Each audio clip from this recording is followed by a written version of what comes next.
Welcome back guys, स्वागत है आपका एक बार फिर से एमएससी मैथमेटिक्स क्लासेज में। दोस्तों, आज अपन एमएससी मैथ्स प्रीवियस ईयर के लिए अपना जो पेपर फर्स्ट है स्टडी इन अलजेब्रा, उसमें यूनिट फोर्थ जो है उसको स्टार्ट करेंगे। यूनिट फोर्थ में अपन मैट्रिक्स एंड डिटर्मिनेशन को पढ़ेंगे। उनमें एक रिलेशन होता है, उन रिलेशन से रिलेटेड मोस्ट इंपॉर्टेंट थ्योरम करेंगे, मोस्ट इंपॉर्टेंट एग्जाम्पल्स करेंगे, जो एग्जाम पॉइंट ऑफ व्यू से बहुत ही ज़्यादा इंपॉर्टेंट रहने वाले हैं। सो गाइज, आगे बढ़ने से पहले मैं आपको बता दूं कि हमने algebra MSc maths previous year के लिए यूनिट फर्स्ट और यूनिट फिफ्थ जो है वो पूरी तरीके से कंप्लीट कर ली है। इसके अलावा अगर कुछ और सेशन बचा है तो उनको मैं आने वाली क्लासेज में प्रोवाइड करवा दूंगा आपको। ठीक है, तो आज अपन फोर्थ यूनिट को पढ़ेंगे और एग्जामिनेशन डेट को देखते हुए ये हमारी लास्ट यूनिट होगी। यानी कि अगर हम 3 यूनिट कम्प्लीटली पढ़ लेते हैं तो हमारे 100% मार्क्स जो है वो आ जाएंगे। यानी कि आपका 60 नंबर का जो काम है वो हो जाएगा। 60 नंबर जो हैं वो 100% के इक्वल होंगे 2021 एग्जामिनेशन स्कीम के अकॉर्डिंग। तो इस चीज़ को भी आपको ध्यान में रखना है। तो मैट्रिक्स क्या होती है ये आप अच्छे से जानते हैं। मैट्रिक्स 2x2 की हो सकती है, 1x2 की हो सकती है, 3x3 की हो सकती है, 1x3 की हो सकती है। इन सभी को आप एक अच्छे से आपने पढ़ा है बीएससी के अंदर और आप इन सभी चीज़ों को जानते भी हैं। तो इन सभी चीज़ों पर अपन अपना टाइम जो है वो ज़ाया नहीं करेंगे। मुद्दे की बात करेंगे, जहाँ से आपको अच्छे मार्क्स मिल सकें उसकी बात करेंगे। ओके प्यारे बच्चों, तो आज की क्लास में अपन मैट्रिक्स और डिटर्मिनेशन जो होता है उनमें एक रिलेशन बताएंगे और उस रिलेशन को आपको हमेशा ध्यान में रखना है। जब जब आप यूनिट फोर्थ को सॉल्व करेंगे वो आपको हमेशा काम में लेना पड़ेगा। तो उसका जो प्रोसेस है उस प्रोसेस को अपन जो है वो ध्यान में रखेंगे।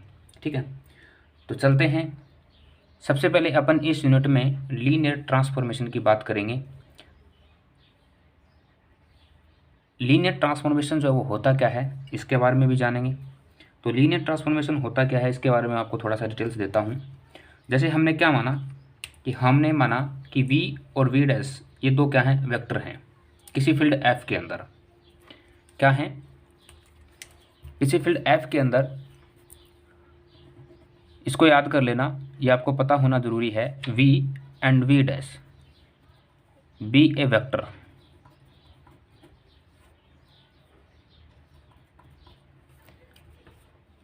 और ए फील्ड f। यानी कि ये किसी फील्ड f के अंदर क्या है, वेक्टर्स हैं। ठीक है, साथ ही हमने क्या माना, हमने माना एक मैप कि मैप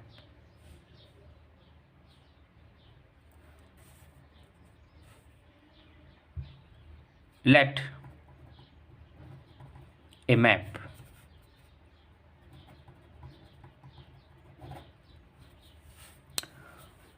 मैप क्या माना हमने, T सच दैट V से V dash is called linear transformation. LT का मतलब यहाँ पे क्या है, लीनियर ट्रांसफॉर्मेशन। LT का मतलब यहाँ पे क्या है, लीनियर ट्रांसफॉर्मेशन। तो किसी फील्ड F के अंदर V और V डैश जो हैं वो लीनियर ट्रांसफॉर्मेशन कब कहलाएंगे, वो कहलाएंगे if u v belong to v। ये स्मॉल u स्मॉल v और ये बिलोंग करता है कैपिटल V में। And all alpha belong to f। f क्या है, फील्ड है, अल्फा कोई स्केलर्स है, कोई कांस्टेंट वैल्यू है। Then condition first, T U plus V equal to T U plus T V. और कंडीशन नंबर 2 जो है वो है T alpha U equal to alpha T you.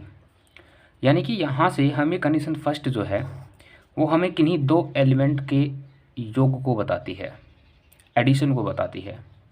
Condition number 2 जो है वो हमें किसी स्केलर्स यानी किसी कांस्टेंट वैल्यू और किसी एक एलिमेंट के गुणनफल को बताती है। तो ये अगर कोई भी फंक्शन, कोई भी वेक्टर, कोई भी फील्ड के अंदर अगर इन दो कंडीशंस को सेटिस्फाई करता है तो हम उसे क्या कहेंगे कि वो लीनियर ट्रांसफॉर्मेशन होगा। वो जो मैप होने वाला वो क्या होगा, लीनियर ट्रांसफॉर्मेशन होगा। ओके प्यारे बच्चों, तो आज लीनियर ट्रांसफॉर्मेशन की सहायता से अपन मैट्रिक्स और डिटर्मिनेशन के बीच में रिलेशन बताएंगे। तो इसके लिए हमने क्या माना, हमने माना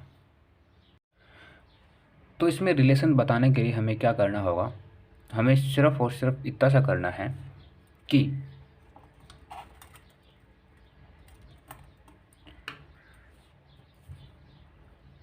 हमने माना let v and v dash be a finite. Finite का मतलब समझते हैं आप, डायमेंशनल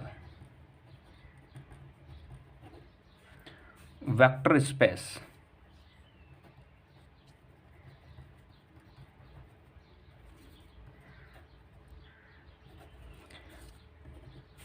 और ए फील्ड f। ठीक है, v और v डैश क्या है, डायमेंशनल वेक्टर स्पेस है किसी फील्ड f के अंदर। साथ में हमने माना b equal to b1 b2 b3, ये कोई एलिमेंट है, और एक माना b डैश, तो b1 dash b2 dash b3 dash, इसमें भी कुछ n एलिमेंट्स हैं इस कंडीशंस के अंदर, ऐसा हमने माना। ये क्या है, v और v डैश के संदर्भ में है, मतलब कि रिलेटिव्स हैं, के बेसिस पे हम इनको ऐसा बोल सकते हैं। ठीक है, और साथ में हमने क्या माना कि t v tends to v be a linear transformation. ठीक है, अब आप सोचोगे कि मान क्यों रहे हैं। देखिए, किसी भी चीज़ को करने से पहले प्लानिंग का बनाना ज़रूरी है। अगर आपके पास प्लान है, आपके पास स्कीम है, तो आप उस स्कीम पर क्या करेंगे, काम कर सकते हैं। अगर आपको कुछ पता ही नहीं है कि कैसे करना है तो फिर समस्याएं उत्पन्न होती हैं। काम तो हो जाते हैं, हमने देखा है होते हुए, तो काम तो हो जाते हैं, पर स्कीम्स को जानना ज़रूरी है। और एक बार अगर आपको इस चीज़ के बारे में पता चल जाता है तो फिर वो जो चीज़ें हैं वो लगातार आप उन चीज़ों पर, या फिर वो चीज़ें आपके सामने कभी फेस होती हैं तो आप उनको इजीली करते। तो इसलिए हमने यहाँ पर इन सारी चीज़ों को माना। ये थोड़ा सा आपको याद रखना पड़ेगा एग्जाम पॉइंट ऑफ व्यू से। तो T V tends to V be a linear transformation, यानी कि लीनियर ट्रांसफॉर्मेशन है, then all over B J belong to V. ठीक है, T B J belong to V dash, ऐसा हमने माना। यहाँ पर जे जो है इसकी कुछ वैल्यूज होंगी किसी एन टर्म तक। नाउ लीनियर ट्रांसफॉर्मेशन की डेफिनेशन से मैंने आपको बताया कि जो फंक्शंस होता है उसका सम हमें मिलता है। यहाँ पर m कंडीशंस तक हमने माना, a iota j b iota dash. ठीक है, ये यहाँ पे j है। ये क्या है, ए आई जे, ये एक मैट्रिक्स है। ए आई जे से हम किसी मैट्रिक्स को डिनोट करते हैं। इसको एक्सप्लेन करें तो इसको एक्सप्लेन जो है हम इस तरीके से करेंगे, जैसे हमें यहाँ से TB1 की वैल्यू निकालनी हो तो हम निकालेंगे A11 B1 dash plus A22 B2 dash, इस प्रकार A31 B3 डैश, और कहीं ना कहीं M कंडीशंस तक ये जाएगा तो AM1 BM डैश हो जाएगा। ठीक है, इसी प्रकार अगर हमें T2 की वैल्यू निकालनी हो, TB2 की वैल्यू निकालनी हो तो वो होगा A12 B1 dash plus A22 B2 dash plus AM2B dash M, ठीक है। B3 की निकाल सकते हो, B4 की निकाल सकते हो। इसी प्रकार एक टर्म्स होगी BJ, कहीं पर कोई टर्म्स हो सकती है, कोई मतलब एलिमेंट हो सकता है, उसको कैसे लिखा जाएगा, A1J B1 dash plus A2J B2 dash plus, मतलब इसमें टर्म्स होती हैं डिफरेंस टाइप की, AMJ BM डैश, ये nth टर्म्स के लिए था, ये B1 के लिए था, ये B2 के लिए था। उसी प्रकार कोई एक टर्म्स होगी, J की वैल्यू हम कुछ भी रख सकते हैं, जैसे हमने यहाँ पर J की वैल्यू 1 2 3 माना, ये है ना, तो इसके अकॉर्डिंग हम कोई भी वैल्यू J की रखेंगे तो यहाँ से हमें वही वैल्यू मिलने वाली है। इसी प्रकार चलते रहेंगे तो कहीं ना कहीं हमें nth टर्म मिल जाएगी जो हमें निकालनी होती है, ठीक है। तो वो क्या होगी, A1N B1 dash plus A2N B2 dash AMN B dash M, ठीक है। इस प्रकार से हमें जो है वो क्या मिलेगी, एक टर्म्स जो है वो मिल जाएगी, ठीक है पर बच्चों। तो इससे हमें एक मैट्रिक्स मिलेगी, ठीक है। क्या मिलेगी, एक मैट्रिक्स जो है वो यहाँ से हमें मिलेगी, यानी कि इन सभी को अगर एक फॉर्मेट में कम्यूट किया जाएगा, लिखा जाएगा, तो हमें एक मैट्रिक्स मिलेगी।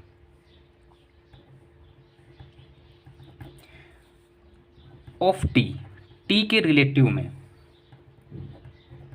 भाई हम टी की बात करें, टी फंक्शन की, तो टी के रिलेटिव्स में हमें वो मिलेगी,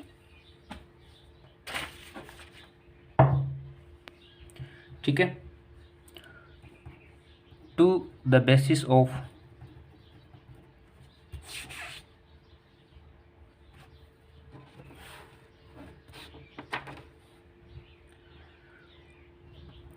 B and B dash is denoted by, मतलब B और B डैश के रिलेटिव में हमें मैट्रिक्स मिलेगी, और उस मैट्रिक्स को हम क्या करेंगे, किस तरीके से डिनोट करेंगे, मैट्रिक्स के लिए M, B डैश, यहाँ पे ये B है और ये T टर्म्स के लिए, T फंक्शन के लिए, B एंड B डैश की जो मैट्रिक्स होगी वो इस तरीके से होने वाली है। यहाँ से अगर हमें एक मैट्रिक्स बनानी पड़े तो मैट्रिक्स कैसे बनेगी वो भी मैं आपको बता देता हूँ। देखो, मैट्रिक्स B डैश से B कुछ एलिमेंट होंगे, तो मैट्रिक्स आपको पता है कुछ इस तरीके से बनती है, 11 12 और इस प्रकार कोई टर्म्स होगी, A21 A22 A2N A31 A32 A3N, और यहाँ पर कोई n टर्म्स होगी, AM1 AM2, और यहाँ से हमें कोई टर्म्स मिलेगी AMN। तो ये जो मैट्रिक्स होगी ये कौन सी मैट्रिक्स होगी, M/N की मैट्रिक्स होगी, बता सकते हैं। तो इनमें एक जो रिलेशन बनेगा, इनमें जो एक रिलेशन बनेगा वो हम क्या बता सकते हैं कि मैट्रिक्स B डैश से B जो है वो किस चीज़ के बराबर हो सकती है, M/N। तो ये जो पूरा कैलकुलेशन है इसको अपन क्या लिखेंगे, AIJ लिखेंगे, ठीक है। AIJ M/N की ये मैट्रिक्स हो जाएगी, यानी कि ये इनमें आपस में इनके डिटर्मिनेशन में क्या होगा, एक रिलेशन होगा मैट्रिक्स एंड इट डिटर्मिनेशन में, ठीक है। तो इस चीज़ को आपको क्या रखना है, ध्यान में रखना है, चीज़ों को कैसे बनाना है, मैट्रिक्स कैसे बनेगी, क्या प्रोसेस रहेगा, ये सारी चीज़ें अपन इसमें देखी हैं, ठीक है। तो अगर जहाँ कहीं पर आपको जैसे ये AIJ M/N दिखता है तो इसका मतलब क्या है, AIJ का मतलब है ये वाली मैट्रिक्स अपने को वहाँ पे दिखानी है, M/N का मतलब है कि उसमें कितनी रो हैं और कितने एलिमेंट हैं, तो वो वाली चीज़ें भी आपको यहाँ पे बतानी है, ठीक है। हिंदी में रो और कॉलम्स यानी कि स्तंभ और पंक्तियाँ, ठीक है, ये चीज़ें ध्यान में रखनी है। तो इन्हीं पर बेसिस अपन सबसे पहले एक एग्जाम्पल करेंगे। तो ये क्लास अलग रखेंगे अपन, और इसको हर क्लास के साथ अटैच किया जाएगा ताकि नेक्स्ट क्लास देखने से पहले बच्चा इसको ज़रूर देखे। ठीक है, तो नेक्स्ट क्लास में अपन एक इम्पोर्टेंट एग्जाम्पल के बारे में पढ़ेंगे। वो एग्जाम्पल आपसे लास्ट 5 to 7 ईयर में लगभग 3 से 4 बार पूछा गया है। और वही नहीं, एग्जाम्पल कोई भी हो, इट्स डजंट मैटर, आपको तरीका आना चाहिए। अगर आपको तरीका आता है तो आप क्या कर सकते हैं, उसे सोल्व कर सकते हैं। तो फिर मिलते हैं नेक्स्ट क्लास में, तब तक ख्याल रखिए अपना, हंसते रहिए, मुस्कुराते रहिए, अपने आसपास साफ सफाई रखिए। थैंक यू सो मच दोस्तों।